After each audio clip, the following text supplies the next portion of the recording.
NSDL की sir आज listing हुई है, 10% प्रीमियम पर लिस्ट हुआ है एनएसडीएल आज, और बड़ी संख्या में दर्शकों का ये मतलब जानना चाह रहे हैं कि अभी क्या करें। संदीप कौशिक जी कह रहे हैं एनएसडीएल में क्या करें, शांतनु वार्ष्णेय जी कह रहे हैं एनएसडीएल में क्या करें, और इसके अलावा और भी बहुत सारे दर्शक हैं एनएसडीएल के नाम से। लगातार क्वेरीज जो है वो भरी पड़ी हुई है।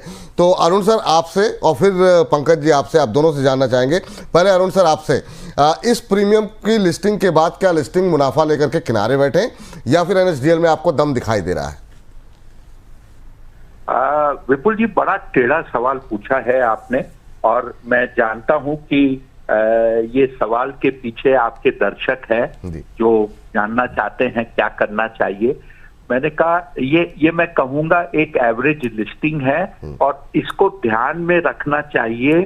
ग्रे मार्केट या अनलिस्टेड मार्केट में जो इस शेयर की ट्रेडिंग हो रही थी, जब प्राइस बैंड हुआ, अनाउंस हुआ, उसके पहले उस समय इसका भाव 1100 साढ़े 1100 के बीच में चल रहा था, और कई छोटे निवेशकों ने इसमें छोटी हिस्सेदारी खरीदी भी है। उनके लिए एक तो शेयर अटके हुए हैं क्योंकि वो लॉक इन में चलते हैं, दूसरा उनको एक 200 रुपए का पेपर लॉस आज दिख रहा है। ये चीज को ध्यान में रखते हुए एक चीज समझनी चाहिए कि सीडीएसएल और एनएसडीएल एक ही थाली के चट्टे बट्टे हैं, लेकिन सीडीएसएल के कंपैरिजन में एनएसडीएल किसी भी हिसाब से इस भाव पर भी सस्ता नहीं है।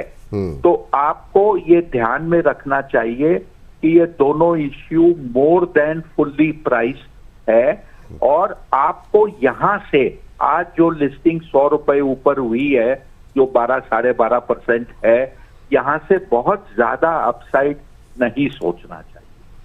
तो मतलब इसके मायने क्या निकालें सर? आपने बता दिया कि ठीक है बहुत ज़्यादा मिलेगा नहीं, इसका मतलब जो मिल रहा है उसको समेट करके किनारे बैठें और फिर अगले आईपीओ का इंतजार करें जो आईपीओ खुले हुए हैं, या ये आपकी बातों का मतलब निकालें अगर सीधी भाषा में समझे तो? बिल्कुल विपुल जी, जो मिलता है वो ले लो। 10-12% आपको, अगर आपने अप्लाई किया था और आप सक्सेसफुल थे तो आपको मिल रहा है। यही जो मिलता है उसको ले लीजिए, कोई तकलीफ नहीं।